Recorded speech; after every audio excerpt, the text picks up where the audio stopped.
Como esta es una conferencia que estoy dando en América Latina, obviamente hay que arrancar por un tronco común. ¿Y qué tenemos todos en común? Pues España. Por algo hablamos español, tenemos la misma cultura y el mismo pasado. Incluso si hacemos una línea transversal de nuestra historia política, vamos a descubrir que, por ejemplo, entrado el siglo XX, todos tuvimos un dictador medio loco, luego vino nuestra especie de Perón, todos tuvimos más de alguno de esos, luego tuvimos dictaduras militares, algunos tuvimos guerrillas marxistas, luego tuvimos sustitución de importaciones con la CEPAL, de ahí la mayoría tuvimos gobiernos de derecha en los años 90 que nos fallaron con el libre mercado, más adelante voy a hablar de eso. Y el socialismo del siglo XXI, o sea, básicamente todos los países de América Latina pueden compartir historia y pensamiento político. Pero bueno, nos cuentan que España trajo al Nuevo Mundo la visión occidental de ver la vida, la mentalidad occidental, the Western Way of Life, que incluye la tradición de principios judeocristianos y los valores greco-romanos, como por ejemplo libertad, individualismo, derechos, propiedad privada, institucionalidad y ese tipo de cosas. Y se nos cuenta que todas esas cosas fueron implementadas en el Nuevo Mundo por España. Pues ¿saben qué? Yo no estoy de acuerdo. Y José Ortega y Gasset, autor de un libro que se llama El hombre masa, escribió otro libro menos conocido, pero igual de importante, que se llama La España invertebrada.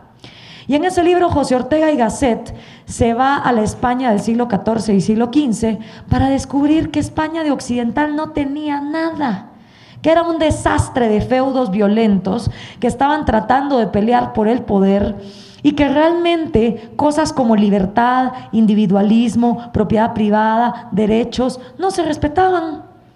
Lo que realmente era España era un desorden, donde el individuo no valía nada. Lo que había ahí eran reinos y feudos, habían expulsado a los moros, que llevaban 8 siglos de estar ahí metidos, y en fin, Ortega y Gasset desarrolla todo el desastre institucional y social y cultural que era España en el momento en que a Cristóbal Colón se le ocurre descubrir América, buscando las Indias. Y en ese proceso donde España no estaba organizada, es que nos descubren a nosotros, ¿y qué van a hacer? Pues obviamente no nos van a dar lo que ellos nunca tuvieron. Y por eso en América Latina, en lugar de tener libertad, individualismo, institucionalidad, derechos, lo que tuvimos fue abusos. Abusos económicos, abusos sociales, abusos políticos, abusos hasta psicológicos, que siguen siendo el lastre el día de hoy. Imagínense ustedes, Japón, hace 50 años le cayeron no una, 2 bombas nucleares. Y en lugar de estar chillando por esa situación, hoy son la tercera potencia mundial. El latinoamericano sigue diciendo que por lo que le pasó hace 500 años sigue como está hoy. Entonces, esos abusos también tienen un trasfondo. Siguiente, por favor. Y hay otro autor que se llama Álvaro Vargas Llosa. Él es el hijo del premio Nobel Mario Vargas Llosa. A diferencia de su papá, que fue comunista al principio de su vida para luego darse cuenta de que las cosas las paga alguien, Álvaro como que tuvo las ideas más claras y escribió un libro que se llama Rumbo a la Libertad. ¿Por qué la izquierda y el neoliberalismo fracasan en América Latina? Y en este libro, Álvaro, obsesionado con entender por qué somos pobres, descubre que hemos tenido 5 principios de opresión, 5 principios que nos han tenido aplastados durante todas las épocas históricas que ha tenido América Latina. Desde la América precolombina, la conquista, la independencia, la Latinoamérica del siglo XVII al siglo XIX y el mal llamado siglo XX, siglo del pueblo. Resulta que América Latina entró al siglo XX y en 1910 los mexicanos hicieron la Revolución Mexicana por el pueblo. En 1930 surge el APRA en Perú por el pueblo. En 1959 por el pueblo, el Che Guevara y Fidel Castro toman Cuba y a raíz de ahí se devengan un chorro de guerrillas marxistas en toda la región por el pueblo, para el pueblo y desde el pueblo. ¿Pero qué pasó? Entramos al siglo XXI y el pueblo siguió igual o peor. Entonces resulta que estos principios de opresión son como aquellas viejas películas de Bruce Willis, duros de matar, y han sobrevivido hasta la actualidad. ¿Y cuáles son? Son corporativismo, mercantilismo estatal, privilegio, transferencia de riqueza y ley politizada. Vamos a ir viendo cada uno para que los puedan ir viendo. Siguiente, por favor. Siguiente. El corporativismo. El corporativismo es una visión estatal donde el individuo como persona no vale nada. En este continente nos acostumbramos a que la persona como persona no vale absolutamente nada. Todo depende a qué club pertenezcas. Y dependiendo del club al que perteneces, tienes más derechos que el Estado te otorga. Por eso aprendimos a agremiarnos y hemos tenido en América Latina gremios de artesanos, gremios de comerciantes, gremios de artistas, gremios agricultores, gremios industriales, y si no estaba la iglesia o si no estaba el ejército. Pero la cosa es que si vos querías valer en la sociedad, primero dime a qué grupo perteneces y después te digo qué derechos tienes. Eso no solo adrementa contra el individualismo y el poder de cada persona de salir adelante, sino que también produce derechos de propiedad privada a discreción. Por ejemplo, en mi país, Guatemala, 40% de la población es indígena y hasta entrado el siglo XX los indígenas tenían prohibido acumular propiedad privada, mucho menos hablar de votar. Entonces, ¿cómo pretendemos que una población que ha sido rezagada del sistema económico luego entienda lo que es ahorrar, producir, comerciar? Está difícil, ¿no? Subida de impuestos constantes, expropiaciones en nombre del Estado y por supuesto el sistema de las encomiendas, porque como nos parecía muy cruel eso de la esclavitud, entonces decidimos hacer el sistema de encomiendas, que básicamente era que a un español le daban 500 indios para que los cristianizara y los pusiera a trabajar en la hacienda. El problema es que les pagaban con dinero que solo era intercambiable en la tienda de la finca. Entonces el pobre cuate a fin de mes le paraba debiendo al patrono. ¿Qué posibilidad de ahorro? ¿Qué posibilidad de producción? ¿Qué posibilidad de poder hacer algo con el fruto de tu esfuerzo? Nula, ¿no? Siguiente, por favor. El segundo principio de opresión que ha tenido América Latina aplastada. ¿Han oído ustedes? Pues yo levanto la mano porque yo lo he oído 1000 veces. ¿Cuántos de ustedes han escuchado que los problemas de América Latina son culpa de ese capitalismo asqueroso, salvaje, explotador, inhumano que quiere a los pobres aplastados y tirados? Yo lo he escuchado 1000 veces. Sin embargo, hay un pequeño problema. Y es que si uno se va a la definición de Carlos Marx o a la definición de Adam Smith, se da cuenta que capitalismo en su sentido epistemológico quiere decir libre mercado. ¿Libre de qué? Libre de monopolios, libre de oligopolios, libre de trabas comerciales, libre de aranceles, libre de proteccionismos para unos y para otros no. Libre de que el gobierno sea el que nos diga con quién, cómo, dónde y cuándo y bajo qué condiciones comerciar. Y pregunto yo, ¿cuándo rayos en América Latina hemos tenido libre mercado? Porque si yo como guatemalteca quiero venir a poner una cafetería a Ecuador, no les cuento el chorro de impuestos, de trámites burocráticos, de sobornos y de trabas que me ponen para poderlo hacer. Si un argentino se quiere ir a vivir a Perú, la pasa igual. Si un colombiano quiere abrir un negocio en México, también. Entonces, ¿por qué culpamos algo que nunca ha existido de todas nuestras desgracias? Lo que hemos tenido en América Latina, mis queridos amigos, se llama mercantilismo estatal. Y es la noción de que tú no existís económicamente, sino hasta que el Estado te da el derecho de existir. Y déjenme decirles que esto no empezó con España. Esto ya estaba en las épocas precolombinas. Porque otra gran mentira que nos cuentan es que las civilizaciones incas, aztecas, mayas, toltecas vivían en una especie de paz, tomados de la mano, bailando cumbayá. Y no hay mentira más grande que esa. Las civilizaciones precolombinas eran esclavistas, eran elitistas, eran racistas y eran excluyentes. Por eso fue fácil para Hernán Cortés, para Francisco Pizarro, para Pedro Alvarado y para todos estos cuates volarle la cabeza a líderes como Moctezuma y ponerse ellos, porque ya la sociedad estaba acostumbrada a ser aplastada. Entonces, lo que hemos tenido con ese mercantilismo estatal que también nos dicen es que España, con la visión occidental, nos trajo capitalismo. ¡Mentira! España tenía un monopolio absoluto de todo lo que saqueaban de las Indias y lo controlaban con una oficinita que estaba puesta en Sevilla, cerca del puerto de Cádiz, que se llamaba el Consejo de las Indias. Aparte de eso, los españoles le tenían prohibida la entrada al Nuevo Mundo a alemanes, gitanos, judíos, franceses, ingleses, árabes. Básicamente nadie que no fuera español podía venir aquí. No solo eso nos hizo xenofóbicos de todo lo que fuera distinto, sino que además nos impidió poder abrir el comercio con otras partes.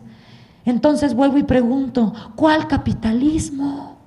¿Cuál libre mercado? Más de 1 millón de normas fueron decretadas para prohibir el comercio durante los 3 siglos de época colonial. 1 millón de normas en poblaciones donde el 80% de la gente no sabía leer ni escribir. ¿Cómo íbamos a tener progreso económico? Siguiente, por favor. El tercer signo de opresión es el privilegio. Eso que ustedes ven ahí es el mural de Diego Rivera, pintor, esposo de Frida Kahlo, mexicanos los dos. Eso está puesto en el Palacio de Gobernación del Distrito Federal. Y lo pongo ahí porque representa a cabalidad lo que privilegio significa. Yo soy fan de la cultura comunista. No hay nada que me entretenga más que comprar souvenirs comunistas en el mercado capitalista. Cuando voy a México me meto en la casa de Frida Kahlo. Cuando fui a Budapest fui a ver las estatuas de Lenin y de Stalin que ahora tienen tiradas en un parqueadero a como 60 kilómetros de la ciudad. Cuando fui a San Petersburgo fui a ver el balcón donde Lenin se pronunció para la revolución bolche. Me encanta, me fascina, porque creo que para realmente atacar al enemigo hay que ponerse en sus zapatitos y hay que entender su cabecita. Entonces eso que ven ustedes ahí es un mural que Diego Rivera hizo en los años 30, acabadita de recién salida la revolución bolchevique, cuando Diego pensaba que eso era lo que América Latina necesitaba para que hubiera progreso. Y lo pongo ahí porque es el ejemplo perfecto del maldito privilegio que ha habido en América Latina. Privilegio significa, de las palabras en latín, privis, que significa privados, y legum, que significa leyes, o sea, leyes para los privados. Si aquí hay abogados en la sala, sabrán que durante toda la época de América Latina, aquí no ha habido igualdad ante la ley. Aquí ha habido leyes para grupos, leyes para indios, leyes para esclavos, leyes para nobles, leyes para comerciantes. El noble es diferente del cura, el cura del guerrero, el guerrero del artesano, el artesano del plebeyo y el plebeyo del esclavo. En América Latina tenemos una obsesión por dividirnos y clasificarnos por cosas tan absurdas como nuestro color de piel, o cuánto dinero tenemos en la bolsa, o de qué cepa venimos. O no es verdad que lo primero que le preguntan a uno es: a ver, mijita, ¿y tú de qué Álvarez sos? ¿De los de...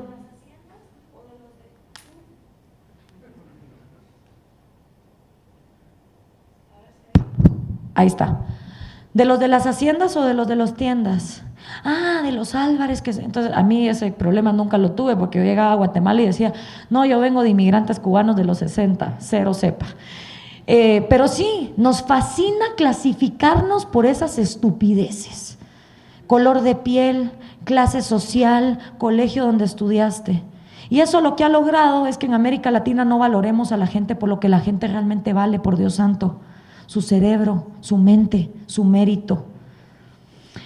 Ese privilegio hace que uno no trabaje para subsistir, uno subsiste para mantener el Estado, que es bueno y es poderoso y nos ayuda a todos a salir adelante. Ese privilegio ha hecho que la movilidad social sea imposible, porque si naciste pobre, ni modo, te moriste pobre. Y si naciste noble, buenísimo, puedes rascarte el ombligo toda la vida que otro trabaja por ti. Esa es la historia de América Latina, señores. De ahí es de donde venimos. Siguiente, por favor. El cuarto principio de opresión es la transferencia de riqueza. En América Latina concebimos la riqueza como un pastelito. Un pastelito que lo que tenemos que hacer es dividirlo en más pedacitos para que haya justicia. ¿Sí o no? Y entonces durante siglos la riqueza se transfería de los que la producían, los que estaban abajo, a los nobles que no tenían que trabajarla. ¿Y qué propone el populista? Pues que no, que lo hagamos al revés, que en lugar de abajo para arriba, la onda sea de arriba para abajo, y que entonces los que producen mantengan a los que no producen. Sin embargo, ¿será que la riqueza se transfiere o será que la riqueza se crea? Y aquí me voy a poner en la parte Carl Sagan Cosmos de la presentación. Pensemos en el planeta Tierra, el planeta hermoso donde vivimos. Una pelota azul que ha existido en este espacio sideral desde hace 4.5 mil millones de años. Ahí, dando vueltas la pelota. Y desde todo ese tiempo, esa pelota azul ha tenido la misma cantidad de agua, considerablemente la misma cantidad de tierra, la misma cantidad de minerales, de recursos naturales. Y un día surge la especie humana. ¿Cómo y por qué? No sé, eso a creencia y preferencia de cada quien. Pero un día surge la especie humana y los cavernícolas en esa pelota azul apenas si tenían cuevas y de la nada descubrieron el fuego. Y hoy por hoy, en esa misma pelota azul, con los mismos minerales, los mismos recursos, la misma agua, la misma tierra, el hombre moderno tiene cámaras, micrófonos, PowerPoint, clickers, sillas, universidades, publicidad, políticos, arquitectos, empresarios, matemática, filosofía, smartphones, internet, etcétera, etcétera. Entonces, ¿qué ha hecho la diferencia? Si es la misma pelota azul, con los mismos recursos, para que el cavernícola solo tuviera fuego y cuevas y nosotros hoy tengamos tanto chunche que nos vive a veces como que distrayendo de lo que es importante en la vida. La diferencia, mis queridos amigos, la ha hecho el único recurso inagotable que existe en este planeta. Y el único recurso inagotable que existe en este planeta es la mente humana. La mente humana es la única cosa que hasta la fecha, a menos que existan ovnis, que conocemos, es capaz de transformar las cosas que siempre han existido en cosas que nunca habían existido.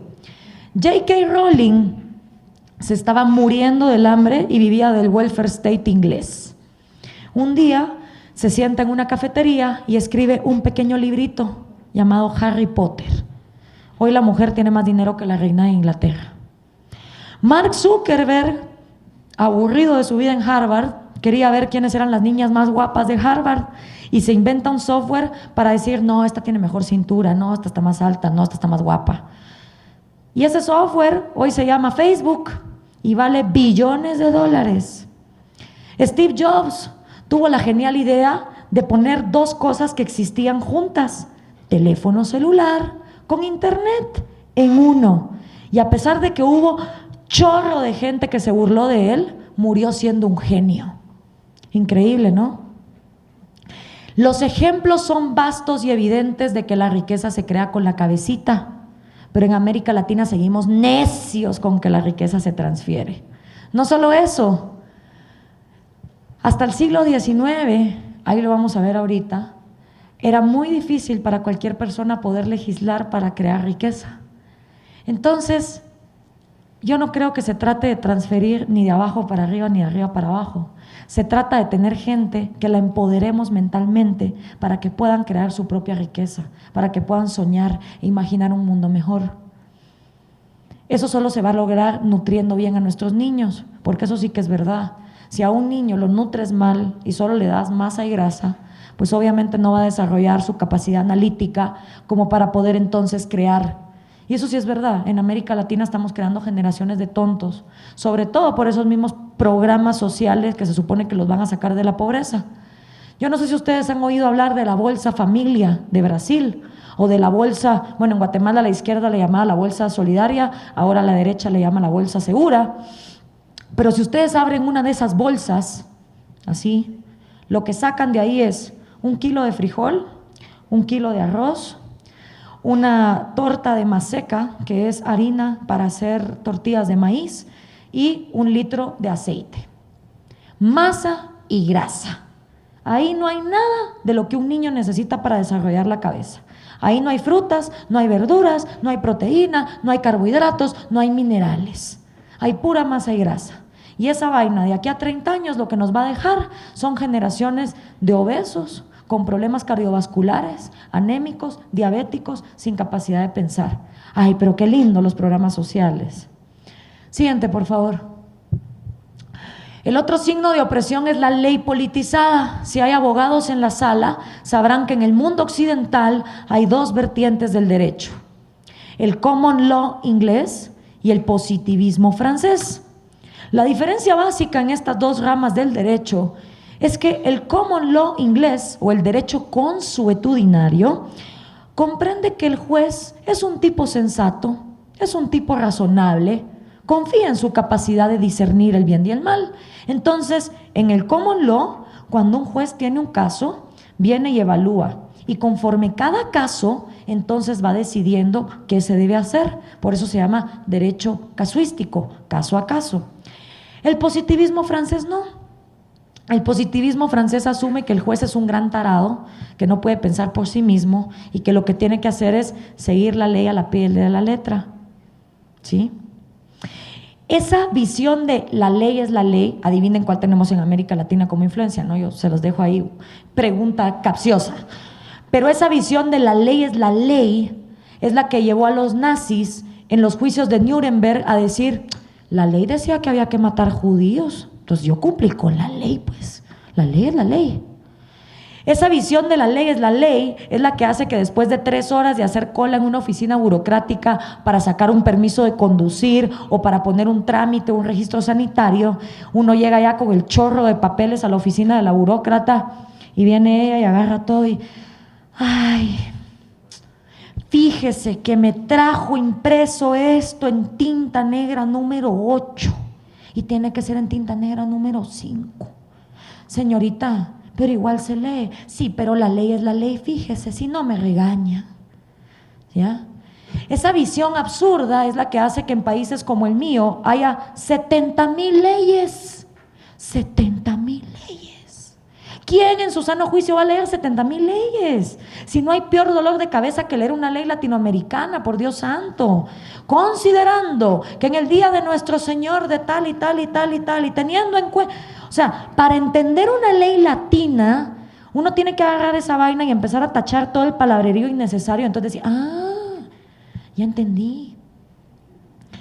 Y aún así decimos, es que los jóvenes tan apáticos, ay no, qué feos, no se meten en política. Obvio, ¿quién se va a querer meter en política si esa vaina es reaburrida, reburocrática? ¿No ven que los jóvenes de hoy en día se comunican en 140 caracteres y con un Snapchat? Y ustedes quieren que se metan en sistemas de 70,000 leyes. No lo van a hacer. Entonces, o cruzamos los deditos esperando que los jóvenes se teletransporten al siglo XVII y lean 70,000 leyes, o agarramos la política y la traemos al siglo XXI. Yo voto por la segunda.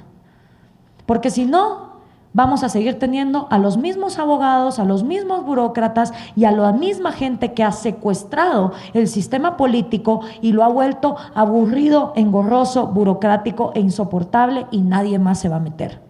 Aparte de eso, acordémonos que hasta el siglo XIX solo el 1 o el 2% de las poblaciones podían votar. Eso es como que yo les dijera que en toda esta sala el caballero y esta chica son los únicos que van a poder hacer leyes por todos ustedes. ¿Qué creen que va a pasar de aquí a 5 años? Pues que ellos van a legislar a su favor y se los van a pasar llevando a todos ustedes y ustedes no van a poder decir nada. Pues esa es la realidad de la que venimos. Siguiente, por favor. ¿Y qué pasó cuando nos volvimos repúblicas? ¿Qué pasó con esos 5 signos de opresión? Mercantilismo estatal, corporativismo, transferencia de riqueza, ley politizada. Pues pasó nada, nos quedamos igual. Y para ejemplificárselos, les voy a contar la historia de la independencia de 5 países que nos llamamos Centroamérica y que no hay modo que nos pongamos de acuerdo. Guatemala, Honduras, Nicaragua, El Salvador, Costa Rica y Panamá cuando quiere. Nosotros realmente nos independizamos no porque quisiéramos, sino porque España ya estaba hasta el cuello de las deudas, porque encima de todo lo que les conté, que nos metieron el monopolio, que saquearon y todo el rollo, se pararon endeudando. Es que los españoles vienen endeudándose desde hace rato, déjenme decirles, esto no es nuevo. Y se endeudaron para Alemania y para que Inglaterra se quedaran con todo el oro, la plata. Bueno, incluso en el Museo de Viena está el penacho de Moctezuma y es hasta la fecha que los mexicanos dicen devuélvanos el penacho y dicen pues no, porque fue un pago de deuda. Imagínense. Entonces España estaba en la quiebra y no podía más con nosotros. Entonces eso fue como un papá que, imagínense, se queda sin trabajo y entonces abre la puerta y le dice, a ver, mijitos, van a tenerse que ir a vivir a la calle porque me quedé sin trabajo, no los puedo mantener. Y ahí vamos los 5 países centroamericanos, hijitos, así diciendo, pero papá, yo no sé qué es ser independiente, qué miedo, ¿cómo se hace eso? Así nacimos a la independencia Centroamérica un 15 de septiembre de 1821. Firmamos nuestra acta de independencia en papel sellante del rey Fernando VII de España. O sea, ni nuestro propio papel pudimos ir a conseguir. Y eso no es lo peor. Nos independizamos bajo 3 condiciones. Número 1, lealtad absoluta con la corona española. Número 2, la Iglesia Católica es la única iglesia que puede operar. Y número 3, se mantiene el status quo de diferentes leyes para diferentes grupos. Pues obviamente nacimos como repúblicas abortadas. No cambió absolutamente nada. Siguiente, por favor. Ahora, si la ley no está para dar privilegios, si la ley no está para que unos aplasten a otros, ¿para qué está la ley? ¿Por qué no mejor nos olvidamos de todo esto y nos vamos a nuestras casas y, no sé, vivimos en anarquía o algo así? Pues no, ¿verdad? Como que a veces necesitamos orden, porque siempre hay unos que se quieren pasar de listos con los derechos de los demás. Entonces, hay un autor que yo se los juro, si tuviera el DeLorean, ese carro de las películas de Back to the Future, y pudiera viajar en el tiempo, parquearía esa vaina en el año 1830 en Francia y le pediría matrimonio a este cuate. Lo amo. Federico Bastiat se llamaba. Y Bastiat escribió un libro tan pequeño como su corta vida, él solo vivió 49 años, y ese libro se llama La Ley. Y para mí, todo abogado en América Latina debería leer ese libro, tomarse 2 horas de su vida para despejarse ciertas dudas. A mí en lo personal es el libro que mejor me ha explicado lo que la ley debe y no debe ser. Y Bastiat dice en su libro, la ley no tiene por misión regir nuestras conciencias, nuestras ideas, nuestras voluntades, nuestros sentimientos, instrucción, intercambios, dones, placeres. La ley no tiene por misión regular la letra de las canciones en la radio y cortarle la parte de la cerveza y el tequila a la canción de Enrique Iglesias de Bailando, cosa que me pasó aquí en Ecuador y me quedé así de shock. La ley no tiene por misión andarle diciendo a la gente cómo vivir, cuándo vivir, qué hacer y qué no hacer. No. La misión de la ley consiste en que en todas esas materias los actos de unos no atropellen los derechos de los otros. O como dijeron los Beatles, live and let live. O como dijo Jesucristo, no le hagas a otros lo que no quieres que te hagan a ti, brother. La ley está para eso, pero en América Latina no. Siguiente, por favor. También dijo Bastiat, la ley se ha pervertido y se sigue pervirtiendo bajo la influencia de 2 fuerzas radicalmente diferentes. La primera, el egoísmo falto de inteligencia, y la segunda, la falsa filantropía. Y mis queridos amigos de Quito, hay una verdad a la cual todo hombre debe llegar a concluir en paz si es que quiere vivir una vida de tranquilidad y coherencia consigo mismo. Y esa verdad, mis queridos amigos, es que todos somos egoístas. Todos y cada uno de los 7,000 millones de seres humanos que estamos paraditos en esta tierra y los que ya se murieron son y fueron egoístas. Todos tenemos nuestros propios intereses, nuestros propios sueños, propias motivaciones, propios impulsos. Todos y cada uno de ustedes tiene una razón muy específica por la cual está aquí sentado el día de hoy. Esa característica de que todos somos egoístas, no solo es de los humanos, es de todo lo que está vivo. Jirafas, perros, gatos, mariposas, pececitos, aves, los dinosaurios, todo lo que está vivo, estuvo vivo y estará vivo es egoísta. ¿Y eso es bueno o eso es malo? No sé, pero es una realidad. Y más nos vale empezar a tener soluciones que vayan con nuestra realidad y no que vayan en contra de nuestra realidad. ¿Y por qué los seres humanos somos egoístas y todo lo que está vivo es egoísta? ¿No se han dado cuenta ustedes de una cosa? Todo lo que está vivo quiere seguir vivo. Todo lo que está vivo, desde que es una microcélula, lucha por su vida. Y para luchar por la vida, para buscar refugio, para cazar, para innovar, hay que tener el deseo de quererse superar y pensar en uno mismo. A mí me matan de la risa los jóvenes en Latinoamérica que quieren cambiar el mundo y hagamos revolución y saquemos 10,000 personas a la calle para quejarnos del gobierno, pero exigir que sea ese mismo gobierno el que nos dé la solución. No sé cómo la causa del problema va a ser la solución a los problemas, pero bueno, muchos jóvenes piensan eso y ahí van en hordas a exigirle al Estado que se porte mejor porque no les gusta lo que están haciendo. Ajá. ¿Y cómo rayos vamos a cambiar Latinoamérica si tenemos juventudes que no saben hacer nada más que delinquir? O los famosos ninis que ni estudian ni trabajan. ¿Es que el joven acaso no se ha dado cuenta que si primero no piensa en sí mismo, si primero no estudia, si primero no se prepara, si primero no aprende una profesión para conseguir un trabajo, no va a tener nada que aportarle a su sociedad? Si no pensamos primero en nosotros mismos, no tenemos absolutamente nada que aportarle después a la sociedad.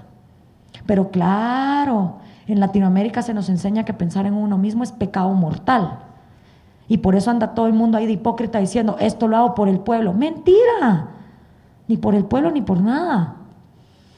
Yo les voy a contar una anécdota. Yo fundé un movimiento de reforestación de árboles para que vean que los que apoyamos el libre mercado somos conscientes que el planeta puede vivir sin nosotros. Nosotros, en cambio, no podemos vivir sin el planeta, así que más nos vale empezarlo a cuidar.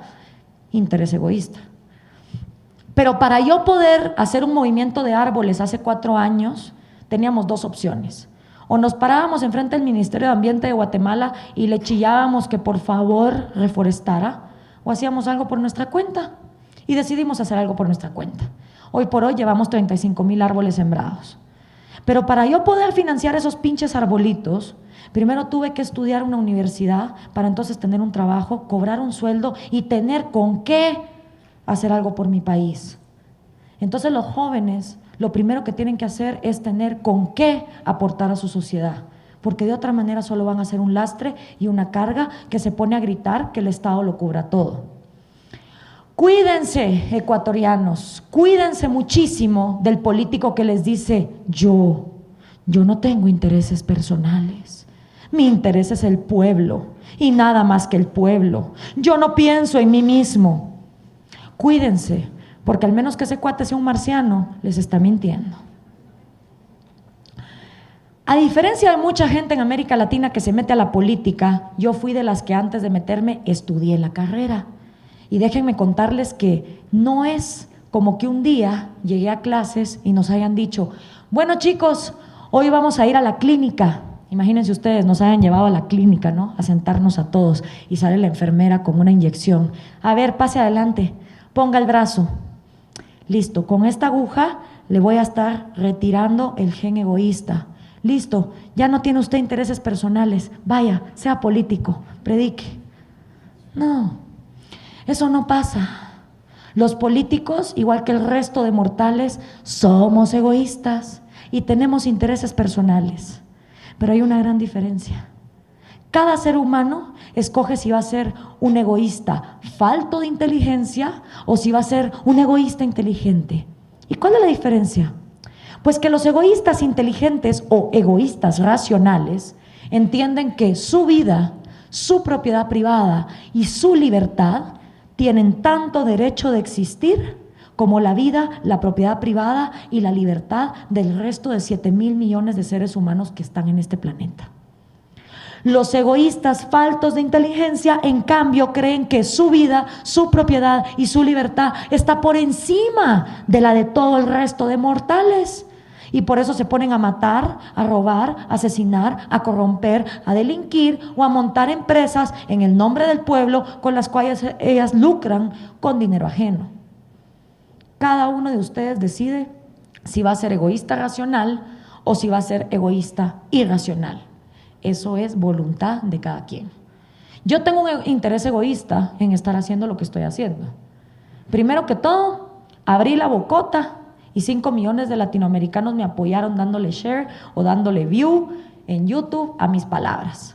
Con lo cual, como le dijeron a Spider-Man, con un gran poder viene una gran responsabilidad. Y de la nada me empezaron a invitar a diferentes países para exponer mis ideas. Cosa que yo llevaba haciendo en Guatemala desde hacía 5 años. O sea, yo ahorita estoy viviendo mi especie de dream job, sin yo saber que ese iba a ser mi dream job. Cuando a uno le preguntan, ¿qué te miras haciendo hace 5 años? A mí me hubieran preguntado, ¿qué te miras haciendo hace 6 meses? Y en mi vida se me hubiera ocurrido que iba a estar en Quito, Ecuador, después de una gira latinoamericana hablando de populismo. O sea, ni de chiste. Pero mi interés egoísta en estar haciendo esto, a diferencia del montón de políticos que hay en Guatemala, no es llegar al gobierno y robar. 4 años, listo, ya tengo dinero para tenerme que ir a vivir fugado con 18,000 guardaespaldas, 80 K-47 en una casa blindada porque vivo preso de mi propia corrupción. No, ese no es mi interés egoísta. Porque a diferencia de la mayoría de políticos latinoamericanos, yo ya entendí una cosa. La corrupción de hoy, el dinero que los políticos se roban hoy, es la violencia del mañana. Y si yo robo hoy, lo único que estoy pagando a largo plazo es que a mi hija la violen sexualmente, la hija que todavía no tengo, que a mi hijo lo secuestren o que a mi padre lo asesinen. Eso es lo que los políticos no han entendido. Porque como son tan tarados que tienen una visión de aquí hasta su nariz, roban y no se dan cuenta que eso solo lleva al país a la perdición y luego crean violencia.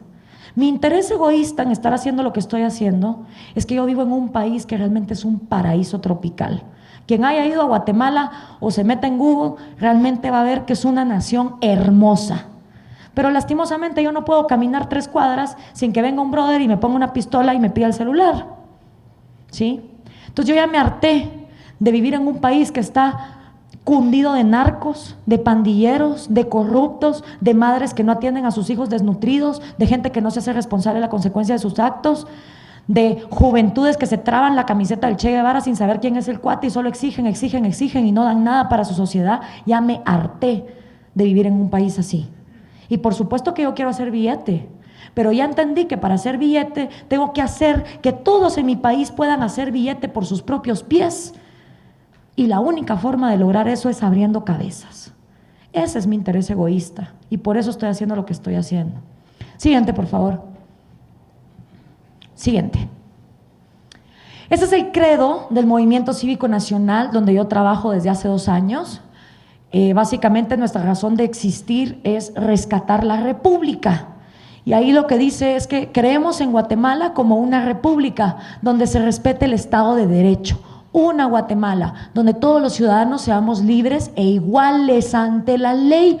Una república sin divisiones ni privilegios. Creemos en la libertad como el ideal máximo. Libertad de acción, locomoción, acceso a la justicia, asociación, emisión del pensamiento, religión y empresa. Creemos en el respeto a la propiedad privada, la economía de mercado y la protección a la vida como condiciones esenciales para el ejercicio de nuestros derechos. Creemos en la separación de poderes, su control recíproco, la elección democrática y en que juntos podemos rescatar la clase política de nuestro país. Esa es la razón de existir de nosotros y por eso cuando fui a Zaragoza y un profesor, Florentino Portero, habló de populismo, me vino pero de perlas, porque era justo el tema que nosotros tocamos en el MCN, donde hemos investigado e identificado que la república y el populismo son antítesis. Siguiente, por favor. ¿Y por qué son antítesis? Ahí debería ser república abajo, no sé por qué no lo dice, pero bueno. La república busca el equilibrio de poderes, ¿sí? O sea, que tanto el ejecutivo, el legislativo y el judicial tengan poder, sobre todo el poder judicial, que es el poder más prostituido y más abandonado de América Latina. La república busca la meritocracia, no la dinerocracia. Miren, yo soy mujer, pero yo estoy en contra de las cuotas para mujeres, para indígenas, para homosexuales, para lo que sea. Honestamente, el aparato reproductor sexual, el color de piel o los años que una persona tenga me dan igual a la hora de votarlo para un cargo público. Yo lo que quiero saber es qué tiene en la cabeza y si tiene la capacidad suficiente para ejercer el cargo adecuadamente. El paquete fisiológico en el que venga envuelto me da igual. Ciudadanos empoderados, eso sí, la república se concibió para gobernar gente que es capaz de gobernarse a sí misma, no masas de borregos que se sienten incapaces de ser libres. La república concibe la vida, la libertad y la propiedad privada como los 3 derechos fundamentales del hombre y concibe que el individuo es la minoría más pequeña de todas las que hay. El populismo no, al populismo le vale madres, al populismo le gusta la manipulación. Por eso si ustedes ven los troll centers de Correa, de Cristina Kirchner, de Mujica, de Daniel Ortega, de Dilma Rousseff, porque todos los tienen, es como el mismo manual, se van a dar cuenta que los troles no debaten ideas, atacan personas con falacias, falacias ad hominem, falacias de generalización, insultos, humillaciones, porque no saben hacer otra cosa. Pagado por la CIA, neonazi burguesa, derechista recalcitrante, todos dicen lo mismo, ¿ya? Cero racionalidad. Si un día Nicolás Maduro sale diciendo que Hugo Chávez le habló en la forma de un pajarito, toda Venezuela tiene que decir amén. Ahí debería decir corrupción permitida, obviamente ya les voy a explicar por qué la corrupción es la gasolina del populismo, y cero institucionalidad, ¿no? Destruir las instituciones. Siguiente, por favor. Ahora, populismo siempre ha habido, toda la vida. Con la prostitución y la política creo que son las tres profesiones más antiguas de la humanidad. Los romanos le llamaban pan y circo. Pero el populismo al que yo me estoy refiriendo y el que investigamos en mi movimiento es el del siglo XXI que está viviendo Latinoamérica, el populismo de hoy. ¿Y dónde empieza ese populismo? Empieza en 1989 con la caída del muro de Berlín y el desplome de la Unión Soviética. Cuando cae el muro de Berlín y se desploma la Unión Soviética, ocurren dos cosas en América Latina. La primera, la izquierda latinoamericana se queda sin plata. Las guerrillas marxistas ya no tienen AK-47 de gratis, ya no tienen granadas, ya no tienen bombas.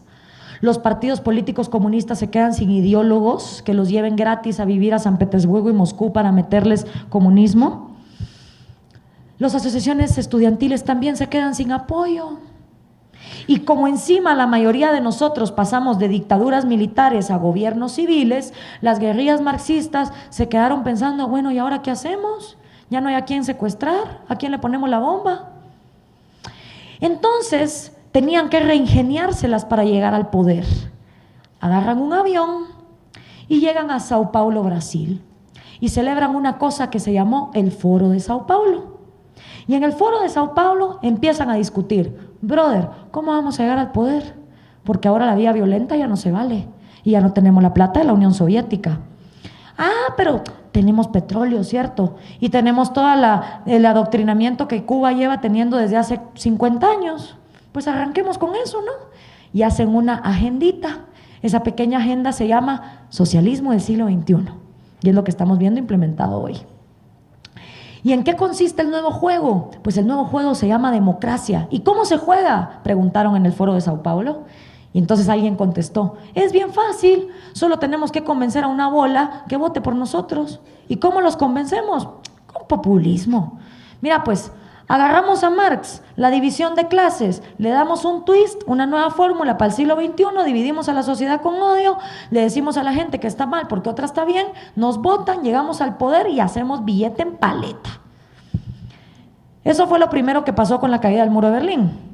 Lo segundo que pasó con la caída del muro de Berlín en el contexto latinoamericano es que los recién creados gobiernos de derecha, los presidentes civiles, agarran otro avión, pero estos se van a Washington, D.C.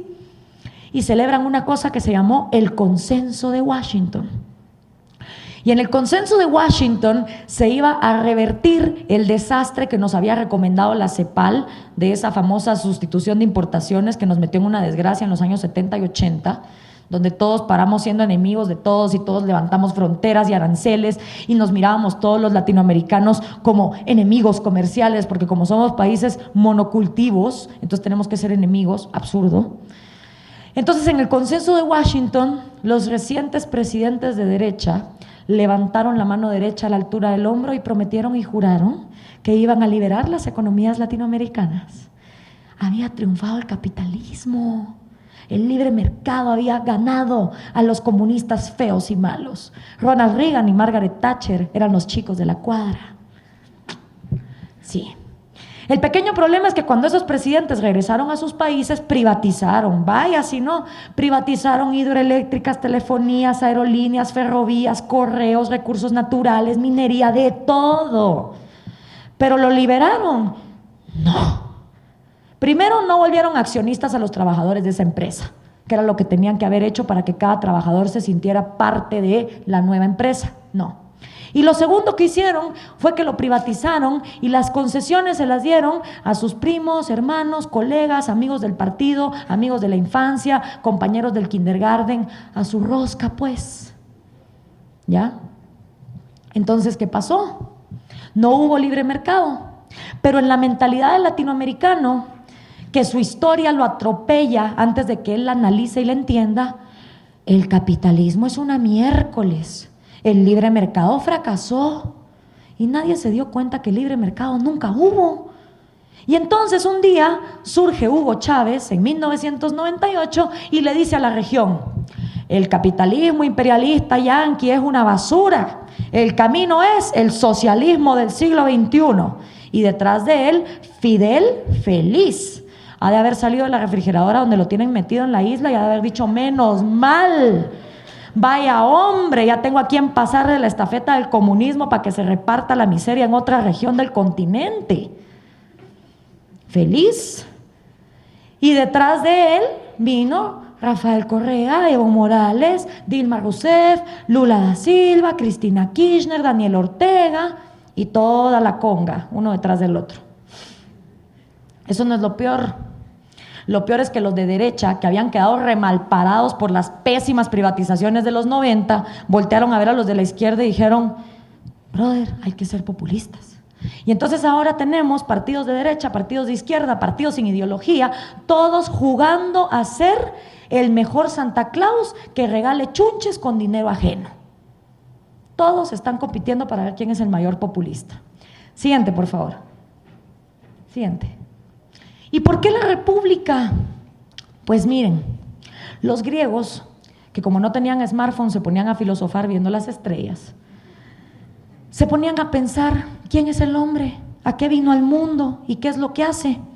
Y se dieron cuenta de una cosa: todo ser humano, todo individuo nace con 3 derechos: vida, propiedad privada y libertad. Siguiente, por favor. El derecho a la vida, facilito de entender. Naces de tu mamá, naces con vida, tenés derecho a que nadie te mate. Fácil, derecho a la vida. Siguiente. Luego viene la propiedad privada. ¿Sabían ustedes que ustedes nacen con sus primeras 2 propiedades privadas? Cuando ustedes nacen de su mamacita y nacen vivos, nacen con cuerpo.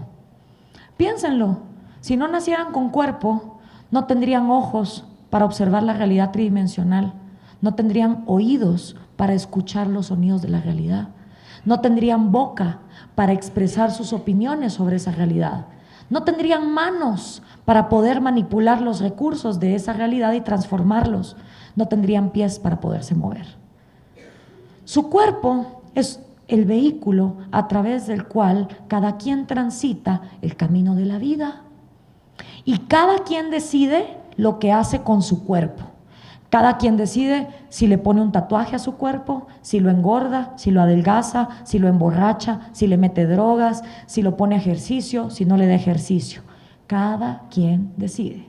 Tu cuerpo es tu primera propiedad privada. Y como lo trates, te tratará él a ti. Tu segunda propiedad privada con la que naces es tu mente.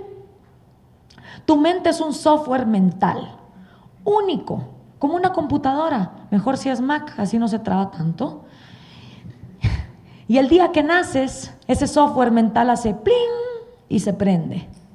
Y entonces empezás a absorber conversaciones, cariños, tristezas, alegrías, libros, películas, anécdotas, viajes, experiencias, divorcios, infidelidades, muertes, alegrías, amistades.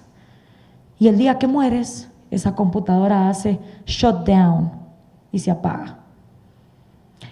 También, como con tu cuerpo, tú decides qué le metes a tu mente, tú decides con qué películas lo aburres o lo entretienes, tú decides qué libros le metes, qué información le das, qué información no le das, con quién te juntas para ver de qué conversas. Y conforme mejor lo ejercites con una cosa que se llama lectura, que es el ejercicio de la mente, pues vas a tener la capacidad de resolver los problemas que se te vayan presentando en la vida. cuerpo y mente, primeras dos propiedades privadas de cada ser humano. Y con esas dos eres capaz de adquirir todas las demás: empresas, autos, aviones, yates, helicópteros, viajes, centros comerciales, lo que quieras. Tercero, siguiente por favor, la libertad. El derecho a ser libre. Porque si tú naces con vida, con cuerpo, con mente, pero te ponen una cadena con una pelota de hierro, no te podés mover, no podés trabajar, no te podés expresar. Regresemos a la de la República, porfa. Gracias. Vida, propiedad y libertad. 3 derechos fundamentales en cada ser humano. ¿Y saben qué es lo más bonito y hermoso? Que existen en cada uno de nosotros sin impedir que existan en los demás. Que yo esté viva no impide que ustedes estén vivos. Que yo tenga cuerpo y mente no impide que ustedes tengan cuerpo y mente. Que yo tenga la libertad de expresarme en Zaragoza no impide que ustedes tengan la libertad de expresarse en Quito, Ecuador. Vida, libertad y propiedad. Pero pasó, como está pasando en América Latina, pasó en Grecia también, y hubo un grupo de gente que dijo: no, esos no son los únicos 3 derechos. Hay otros derechos: derecho a la salud, derecho a la educación, derecho a vestimenta, derecho a jugar, derecho a trabajar. Y próximamente, en la Carta Universal de Derechos Humanos de las Naciones Unidas, el derecho universal al Internet. Por cierto, derecho a sillas hay, porque ahí hay algunas vacías por si alguien se quiere sentar y no seguir parado. Ahí quedan bastantes lugares. Ajá, dijeron los filósofos griegos. Y con toda esa lista de Santa Claus de derechos, ¿cómo cambia el panorama? Porque los griegos no eran ideólogos, eran filósofos. Entonces, cuando la realidad presentaba un problema, ellos analizaban cómo la realidad iba a absorber ese problema, en lugar de enfrascarse en: esta es mi ideología, yo de aquí no salgo. Entonces los griegos vinieron y dijeron: bueno, el problema está en que cuando un niño, un bebé, nace de su mamacita, lastimosamente no nace con un papelito en la mano que diga: vale por toda la educación de kindergarten, primaria, secundaria, universitaria y doctorados que esta persona va a necesitar por el resto de su vida. Ya todo está pagado. Tampoco cuando los bebés nacen con un papelito que diga: vale por toda la salud, médicos, hospitales, clínicas y operaciones que este niño va a necesitar hasta el día de su muerte, también el ataúd ya está incluido. No. Y para desgracia de todos los hombres presentes en la sala, ninguna mujer nacemos con un vale que diga: vale por todo el shopping, zapatos y maquillaje que esta mujer va a querer por el resto de su vida. No. Sería hermoso, maravilloso, divino, sería un mundo de color de rosa, que cada bebé naciera con todos esos vales y muchísimos más. Ay, qué bonito sería. Pero no es la realidad, ni modo. Vivimos en un mundo que hay escasez. Y que para producir las cosas alguien las tiene que hacer. Y lo que primero nos inventamos para hacer que la gente produjera cosas fue la esclavitud. Ay, qué bonito, agarramos un par de negros, los esclavizamos, los tenemos en cadenas y produzca. Luego como que nos humanizamos y nos dimos cuenta que eso era bien feo.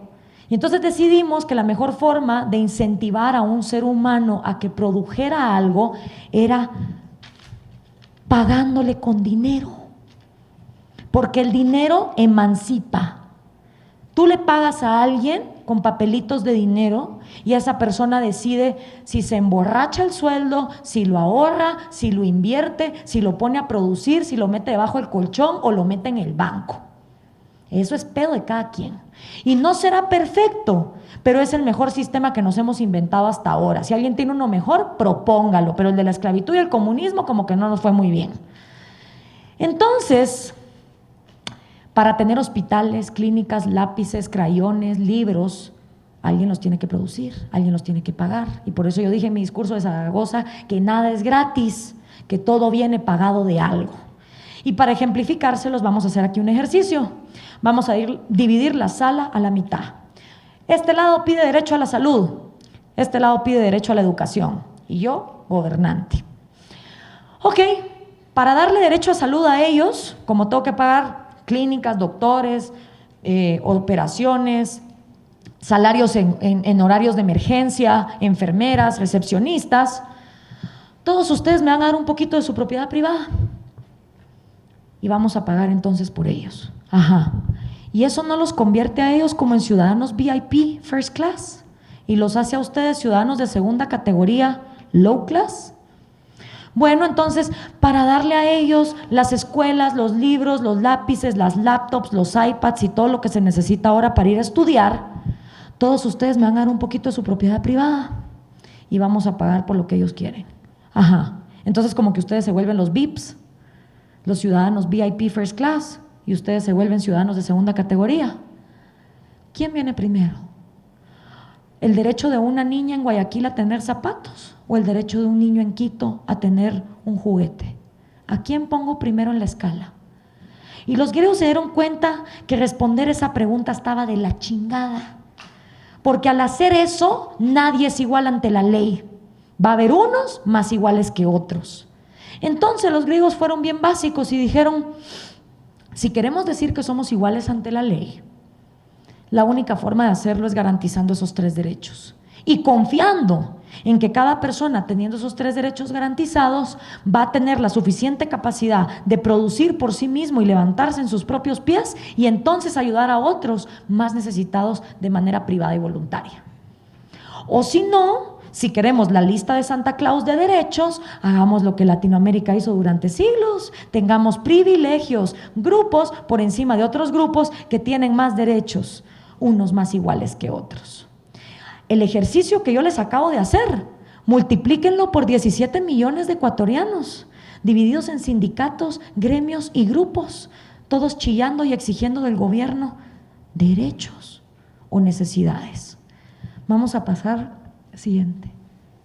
Otra cosa que los griegos vieron es que gobernar era bien difícil. Cuando gobernaba uno, el desgraciado se volvía un dictador. Cuando gobernaba un grupo, se volvían unos oligarcas que solo ellos se beneficiaban. Y cuando gobernaban todos, se volvía una demagogia insoportable. ¿Cómo le hacemos? Y preguntándose esas cosas, siguiente, llegaron a la maravillosa conclusión de ¡tara! La República. La República anula los vicios de las 3 formas. Primero, hay un presidente que no puede hacer lo que le dé la gana. Bueno, al menos que en la asamblea pues ponga a 100 asambleístas que básicamente se vuelven sus escribanos, ¿verdad? Gracias.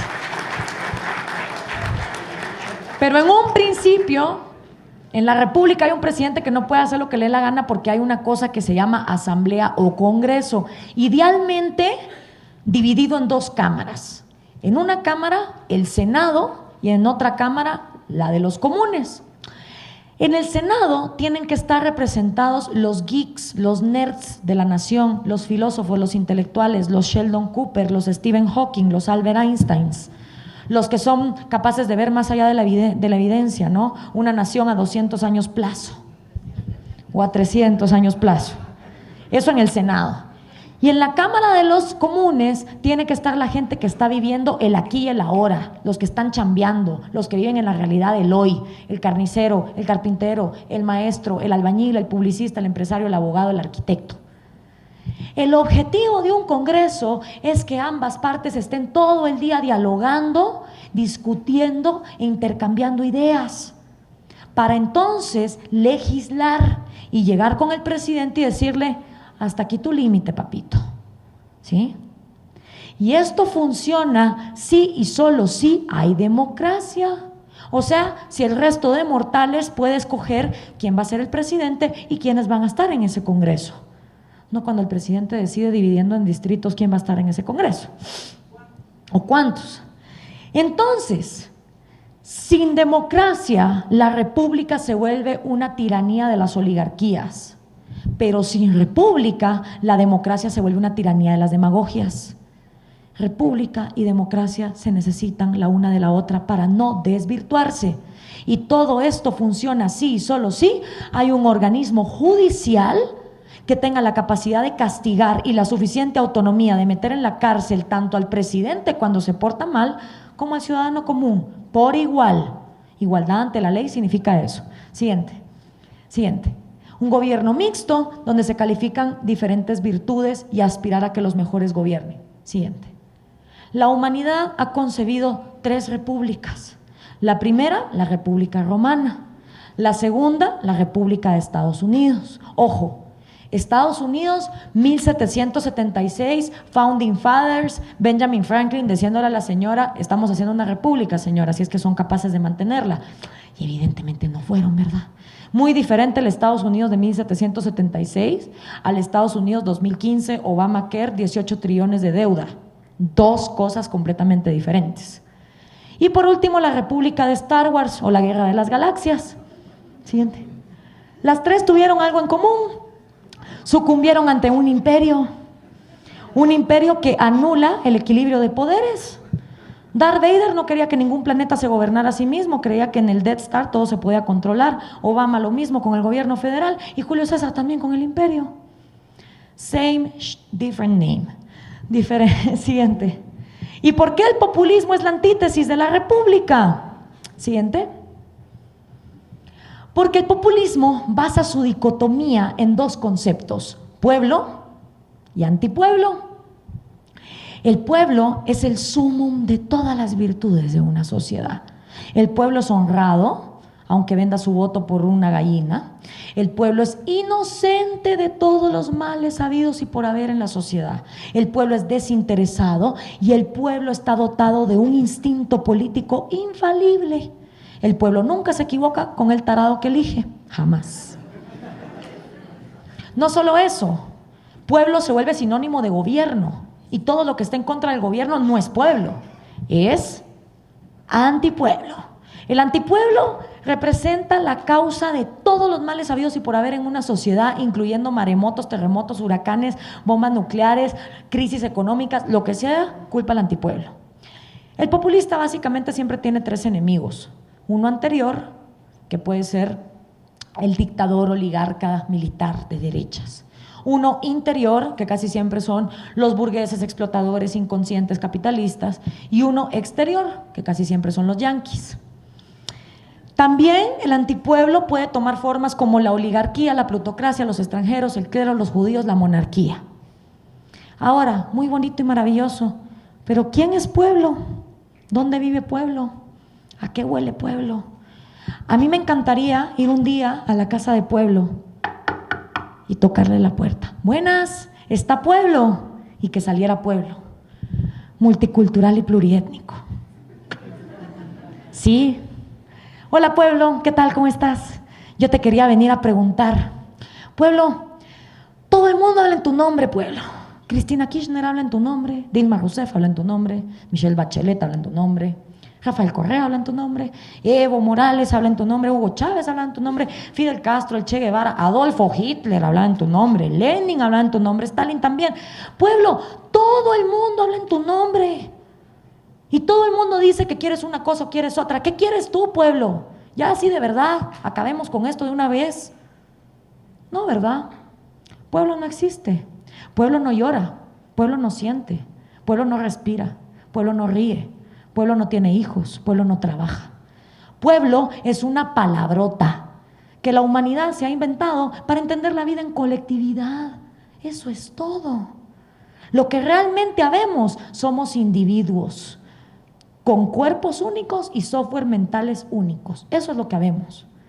Pero a la hora de que un populista habla, todos somos pueblo. ¡Ta huevos! ¿Quién quiere ser antipueblo? Nadie quiere estar del lado de los malos. Y desgraciadamente no ha llegado el día en que Rafael Correa les mande a los ecuatorianos por debajo de la puerta de sus casas una guía telefónica más o menos que diga: de ahora en adelante, de 17 millones de ecuatorianos partidos por la mitad en 8.5, de este lado, con nombre y documento de identificación, estos son pueblo. Y de este lado, con nombre y número de identificación, estos 8.5 millones son antipueblo. Claro, es que si al menos hicieran eso, uno vendría, agarraría la lista y diría: ah, bueno, me tocó ser antipueblo, me jodí. Pero ya sabría uno de qué lado está. Pero no, ¿verdad? No nos dividen. Entonces, a la hora del discurso, todo el mundo es pueblo. Qué bonito, ¿no? Nadie quiere pagar las cuentas. Siguiente, por favor. Y así es como empieza el manual del populista. Primero, insertar odio en la sociedad, dividiéndola en pueblo y antipueblo. Cuando una sociedad se odia, ya no coopera entre sí, ya no dialoga, ya nadie se quiere ocupar de los huérfanos, de los animalitos, de los ancianitos. Y entonces surge el populista y dice: yo, Superman, yo me voy a hacer cargo de todo. Y la gente en la sociedad dice: dale, brother, si quién quiere encargarse de esto. Una vez el populista llega al poder, el siguiente paso es eliminar del legislativo cualquier oposición. Y si de 137 asambleístas 100 pueden ser míos, mejor. Así se vuelven mis escribanos. Siguiente paso: comprar jueces para evitar juicios y castigos. No podés tener un organismo judicial que empiece a denunciar las atrocidades que comete el Ejecutivo, porque entonces tu plan no te va a funcionar. Y si no los podés comprar o no los podés amenazar y mandarlos a callar, entonces haces como Kirchner, Operación Nisman. Después, reformar la Constitución es vital. Para ponerle como las niñas en secundaria, ¿no? Yo voy a gobernar forever and ever, together, forever. Y si después de la muerte puedo regresar y seguir gobernando, lo hago también. Que quede ahí el artículo por si algún día descubren la vuelta a la vida. La resurrección, exacto. No solo se reforma la Constitución para eso, sino para debilitar a los otros poderes y empezar también a limitar los derechos de propiedad y las libertades económicas. Esa es una gran ventaja que tienen ustedes ecuatorianos, tienen la dolarización, que eso hace que su presidente no pueda venir a imprimir billete y dispararles la inflación al 35% con esta inflación como está pasando en Argentina. Es una gran ventaja. Pero aparte de eso, hay que eliminar la libertad de prensa y la libertad de expresión, porque si haces todo eso y todavía tienes una prensa libre que lo denuncia, como que no, ¿verdad? Entonces, ¿qué hay que hacer? Bueno, meterle cadenas a María Josefa Coronel a la mitad del programa, o venir y denunciar al Universo y meterle una multa de 40 millones de dólares. Y todo eso para al final anular al individuo y a sus 3 derechos en nombre del pueblo. Siguiente, por favor. Siguiente. Yo también, como estoy en un continente futbolero, estoy diciendo una analogía de fútbol para explicar la diferencia entre república versus populismo. Básicamente, la república en un estadio de fútbol entiende que el gobierno es un árbitro y que los ciudadanos están lo suficientemente empoderados como para poder jugar en la cancha al juego de la vida. Aunque sean fortalecidos como Cristiano Ronaldo o sean chaparritos y rapiditos como Lionel Messi, pero según la República se asume que cada ciudadano es capaz de usar sus mejores capacidades para adquirir la mejor vida posible, siempre y cuando se respeten los 3 derechos. Y entonces los ciudadanos están en la cancha jugando al juego de la vida, ejerciendo sus 3 derechos individuales. Pero nunca falta, y siempre ha habido, el desgraciado que le mete un codazo a la libertad de uno, una patada al derecho de propiedad privada del otro, o empuja la vida del otro. ¿Cuál es el rol del árbitro en ese momento? Pitar, sacar de la cancha ofensor y ofendido, llevarlos a juicio y decir: usted, ¿por qué arremetió contra la vida de él, contra su propiedad, su libertad? Se le da un castigo a la persona que ofendió, se agarra a la víctima, se regresa al juego, el árbitro vuelve a pitar, continúa el juego. Así es como la República concibe al gobierno, como un árbitro. Siguiente. El populista no. Para el populista, los ciudadanos son tan tarados, tan desempoderados, tan pobres y tan ignorantes que no pueden solos. Entonces, para el populista, el gobierno no solo es árbitro, es portero, delantera, defensa, pateador, goleador, el público que está sentado en las gradas del estadio, la policía que está cuidando el estadio, la gente que está afuera tratando de revender entradas y los que todavía quieren entrar. Para el populista, el gobierno es todo.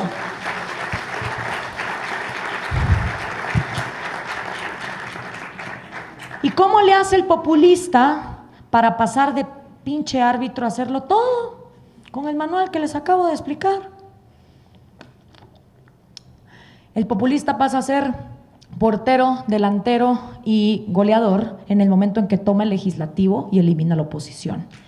pasa a ser el público sentado en las gradas del estadio cuando quita la libertad de expresión, pasa a ser el dueño del estadio cuando empieza a expropiar y a quitar las libertades económicas, y pasa a ser el organismo judicial cuando controla a la policía dentro del estadio.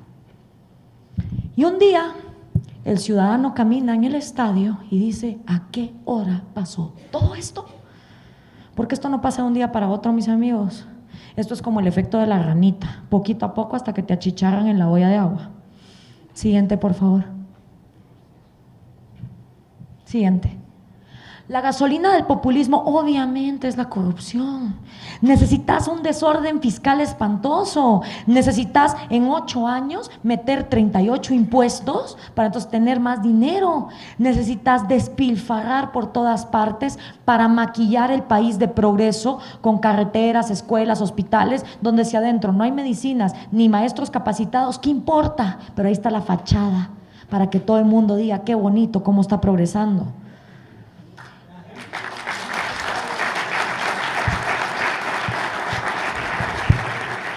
Gracias. Petróleos de Venezuela desde el año 2003 que no entrega un estado financiero público. Nadie sabe cuánto dinero ha salido y ha entrado para Ecuador, Bolivia, Nicaragua, Cuba y todos los demás países. Nadie sabe. Ese desorden es vital para que el populista mantenga esa manipulación. Siguiente, por favor. ¿Y por qué dice la República que la minoría más pequeña es el individuo? Miren, como ya se dieron cuenta, mi trabajo está en cómo poner en ejemplos sencillos conceptos políticos difíciles para ver si así la juventud despierta de la apatía letárgica en la que vive y se mete en política. Entonces un día yo estaba pensando: ¿cómo le hago para explicar que la minoría más pequeña de este mundo es el individuo? Y me acordé del cubo de Rubik. El cubo de Rubik con sus diferentes lados y sus diferentes colores. Y entonces se me ocurrió, siguiente por favor, el Republics cubo. ¿Ya vieron? Hasta me rimó. Y este cubo está para explicar que todos somos minoría. En este cubo hay 5 categorías, pero el cubo pudiera tener 200, las que ustedes quieran. Yo puse aquí sexualidad, creencias, música, ideología política favorita y continente donde naciste. Si cada uno de ustedes ubica su color favorito en cada columna, lo que va a tener al final es una línea de colores única e indivisible, como su ADN, pues, de preferencias. Y ahí se van a dar cuenta que todos somos en algo minoría, por tener o no tener pelo, por tener o tener tatuaje, porque nos gusta el reggaetón o nos gusta el rock, porque somos de aquí o somos de allá. Pero en algo todos somos minoría. Por lo tanto, es hipócrita de parte del populista decir que en nombre del pueblo vamos a aplastar siquiera un individuo. Porque como se dijo en la lista de Schindler, quien mata una vida, mata 1000 vidas. Y quien salva una vida, salva 1000 vidas. No vamos a llegar a ningún lado en este continente si seguimos aplastando individuos en nombre de un pueblo que no existe. O empezamos a respetar a cada ser humano, a su vida, a su libertad y su propiedad, o olvídense, los populistas van a seguir ganando la batalla. Siguiente, por favor. Ya estoy a punto de terminar, se los prometo. Pero ¿saben qué? Esto no es lo peor de todo. Ya les hablé de historia, de principios de opresión, de política, de economía, de casos actuales, de fútbol, de todo. Pero ¿saben qué es lo peor? Que no les he dicho lo peor que está haciendo el populismo. ¿Ustedes han escuchado esas teorías de por qué América Latina es subdesarrollada? Ay, yo me mato de la risa.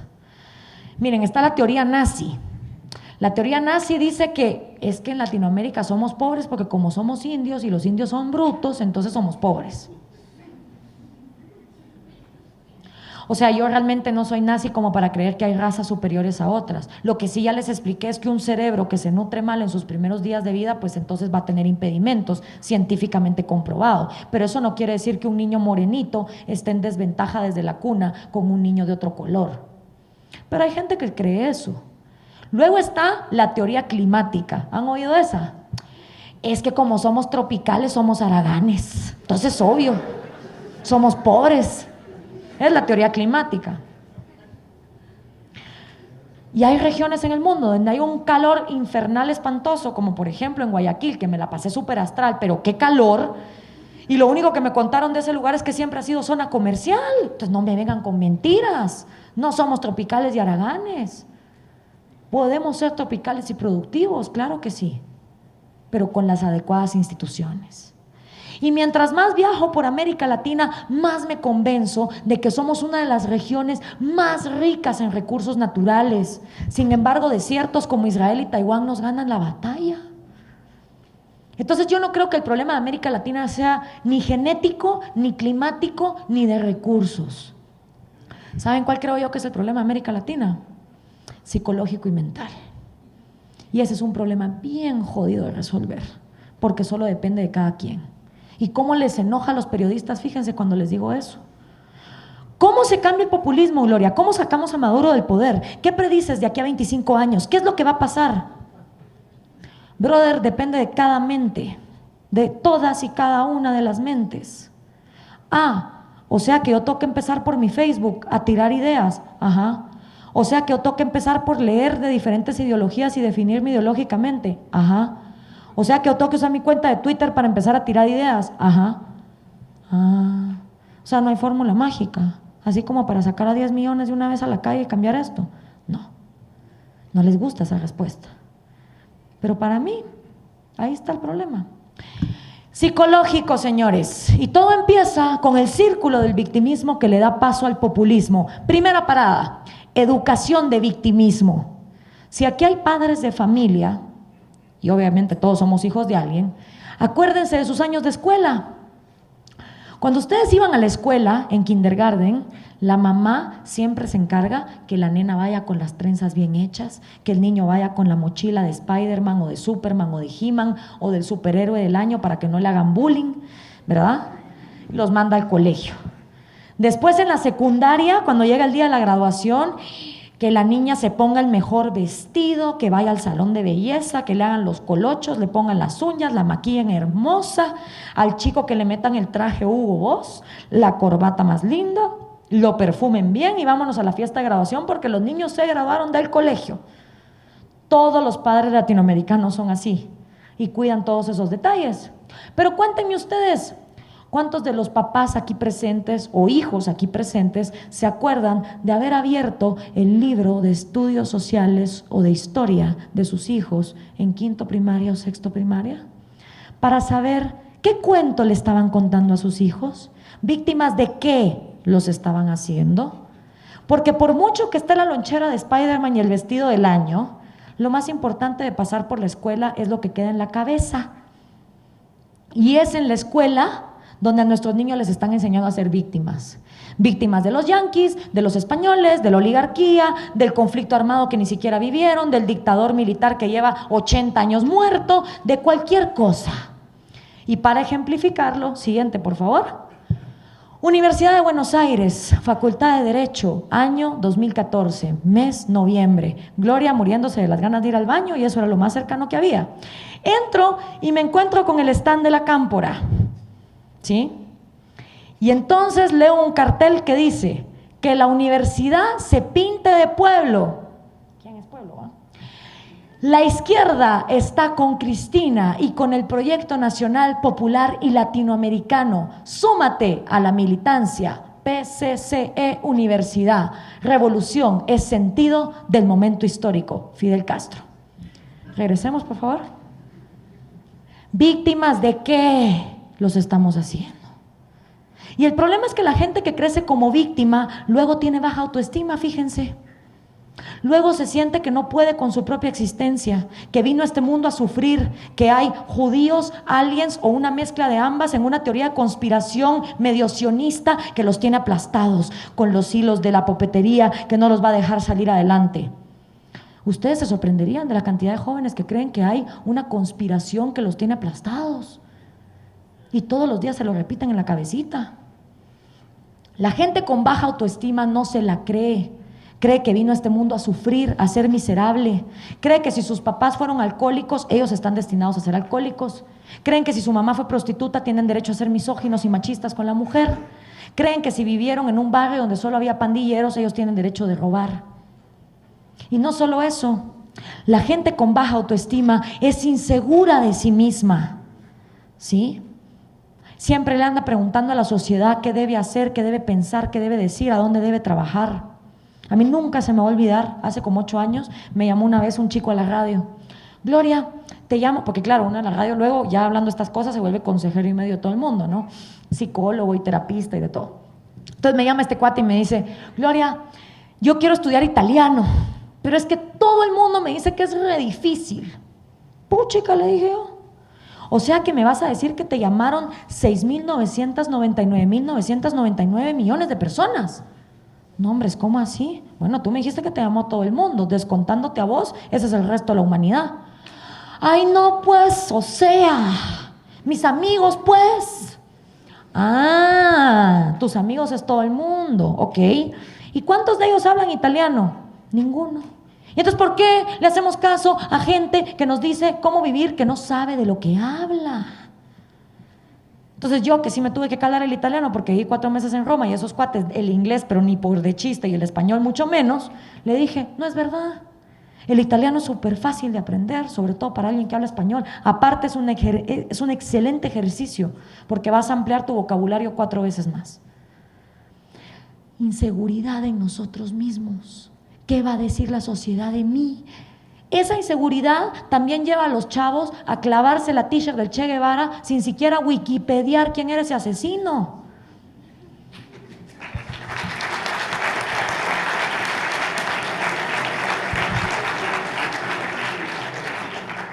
Y por supuesto, este tipo de personas luego tienen pánico de tomar riesgos.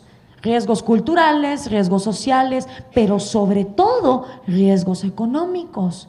Díganle ustedes a alguien con ese perfil que monte una empresa. Mira vos, ¿y por qué no pones tu negocio? Ajá, ¿cómo así? Con yo, mío, de mi dinero mío, de mi bolsa mío. No, hombre, estás loco, brother. Imagínate, yo pongo la empresa y me voy a la quiebra. ¿Qué hago? Bueno, pues te levantás y puedes, no sé, buscar una ayuda, bla, bla, bla. No, manito, estás loco. No, Dios guarde. Entre los judíos, los ovnis, los sionistas y los cientólogos que tienen el mundo aplastado y conspirado, yo no voy a poner una empresa. No, hombres. Pero claro, esta gente con este perfil todavía quiere ser millonaria, todavía quiere las casas, las mujeres, los smartphones, los carros, los viajes. ¿Y entonces cómo le hacemos? Y un día voltean a ver al gobierno y tlin, tlin, tlin, se les iluminan los ojitos como que fuera máquina de bingo en los casinos de Las Vegas. ¡Bingo! Claro, me meto a la política. Fácil. Me tiro de presidente, de alcalde, de prefecto, lo que sea. Entro al gobierno, agarro el dinero del pueblo, monto mi negocito, me hago millonario. Y si me va bien, buenísimo, agarré el dinero que ni era mío. Y si me va mal, ¿qué importa? El marrón se lo come el pueblo y como pueblo no es nadie, nos jodemos todos. Y eso sí, una vez llego a la presidencia, me encargo que la educación siga siendo de victimismo, atrasada, retrógrada, de memorización, donde a los niños en lugar de enseñarles valores, les enseñan la pinta, la niña y la Santa María que no les sirve de nada. Y entonces, plan perfecto, pero hay un pequeño detalle, ¿cómo convencemos al pueblo que vote por mí? Porque imagínense ustedes que ahorita entrara por acá el próximo candidato a la presidencia de Ecuador. Y entonces aparece, ¿no? Pueblo de Ecuador, yo vengo aquí a postularme como su próximo presidente. La verdad es que yo fui educado como víctima, tengo baja autoestima, soy inseguro de mí mismo. No he podido superar los problemas de alcohol de mi papá y por eso no permito que ninguno de ustedes tome los domingos.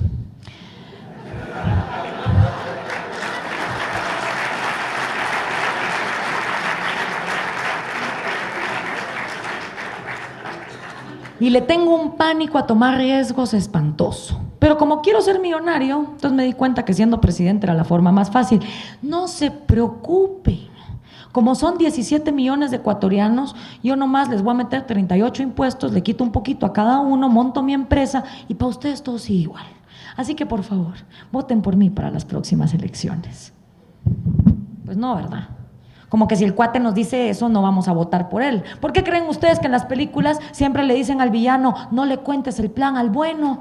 Pero siempre el villano tarado, cuando ya tiene al bueno agarrado en la silla eléctrica, empieza a decirle, es que mi plan fue hablar con fulano, luego con mengano, luego te secuestré. Y luego, por supuesto, llega alguien que salva al héroe y entonces todo se triunfa. Pero en la vida real a veces nos falta ese héroe, ¿no? Por eso es que le dicen a los villanos que se callen la boca y no cuenten el plan. Por eso se los vengo yo a contar. Y entonces, ¿cómo le hacemos para conseguir esos votos sin contar el plan? Con populismo, mi hermano. Con populismo puro y duro. Prometeles de todo, si igual no les vas a cumplir. Y entonces tienen candidatos como el de mi país que dice, yo soy el enviado de Dios para salvar a Guatemala. Y les prometo que voy a llevar a Guatemala a su primera Copa del Mundo. Y lo preocupante no es que lo dice, lo preocupante es que la gente le aplaude. O si no tienen candidatos que dicen en las aldeas, yo aquí les vengo a prometer un puente, aquí no hay río, les pongo el río también, hombre, ¿cómo no?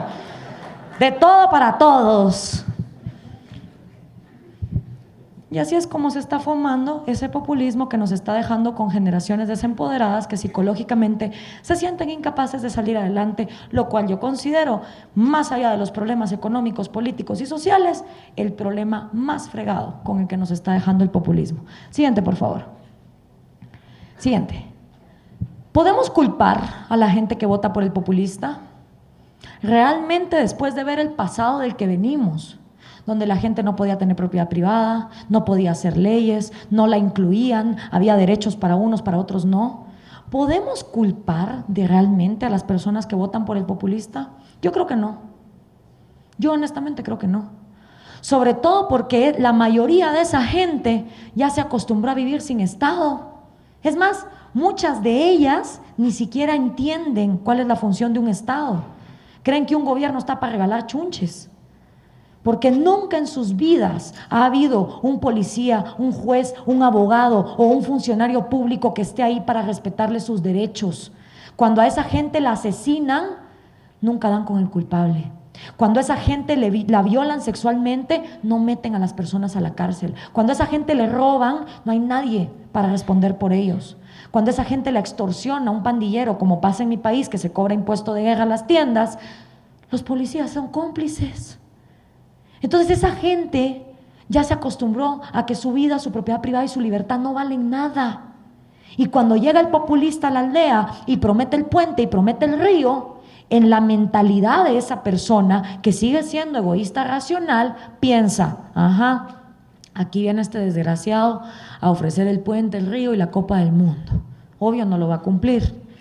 Pero cuando le entregan la gallina, la bolsa de comida, el material de construcción, esa persona toma ese objeto material y dice, por lo menos algo le saco a este desgraciado. Por lo menos esta gallina es mía, este chancho es mío, esta bolsa de comida es mía. Y ese objeto material, esa dádiva, viene a satisfacer una sed de justicia que jamás ha sido satisfecha. Entonces, señores, la única forma en que vamos a lograr que la gente que está en lo más bajo de la pirámide de Maslow deje de votar por los populistas es ofreciéndoles una república que les dé justicia y les dé un sistema jurídico que les respete su vida, su propiedad privada y su libertad. Yo me rehúso a pensar que toda la gente que no tiene dinero en la bolsa no tiene sesos en el cerebro. ¿Y saben por qué me rehúso? Porque hay 3 millones de guatemaltecos que se cruzaron uno de los desiertos más jodidos del mundo con tal de ir a vivir en un país que sí les garantizara su vida, su propiedad privada y su libertad, cosa que su patria no puede hacer por ellos. Entonces yo me rehúso a pensar que toda la gente pobre lo que quiere es un regalo. Yo estoy segura y he conocido miles de personas en pobreza que lo que quieren son oportunidades y que se les respeten sus derechos. Y a menos que hagamos eso, vamos a seguir teniendo populistas en la región. Siguiente, por favor. Siguiente. Tenemos un proyecto en el MCN, porque no solo se trata de empoderar psicológicamente al ciudadano, cosa que hacemos cuando vamos al interior y damos conferencias, sino también estamos haciendo un proyecto que se llama La Cantera, para tener liderazgo político con meritocracia comprobada. La Cantera está abierta para cualquier guatemalteco mayor de 27 años con un título en algo. entregan su hoja de vida, pasan detector de mentiras, entregan antecedentes judiciales, antecedentes policíacos, hacen una prueba psicológica y si pasan todo este proceso, ingresan becados a una maestría en políticas públicas, donde cada uno de ellos desarrolla un proyecto en salud, educación, seguridad, lo que ellos quieran. Objetivo, que estos canteranos sean absorbidos por los partidos políticos de mi país. Llevamos 2 años de estarlos entrenando y ahorita son elecciones en septiembre, les contaré cómo nos va. Mucha gente me pregunta, ¿y qué te garantiza que con todo y todo no se van a torcer una vez estén en el Congreso? Nada. El que quiera garantías, como dice mi jefe, que vaya a un banco. Pero estamos siguiendo el consejo de uno de los hombres más inteligentes del siglo XX que dijo, si queremos resultados diferentes, más nos vale empezar a hacer cosas diferentes. Y este, mis queridos amigos, es el primero y único ejercicio para tener políticos con meritocracia comprobada que mi país ha conocido. Puede que funcione, puede que no, pero por lo menos lo estamos intentando. Siguiente. Por último, los dejo con esta frase de Eduardo Enríquez, autor nicaragüense, que dice: sí es posible construir la república soñada cuando al fin rompamos los complejos de inferioridad que hasta ahora nos han mantenido atados a proyectos políticos mediocres. El camino empieza por asumir con responsabilidad el compromiso que nace de concebirnos como hombres y mujeres libres. Muchísimas gracias por su atención.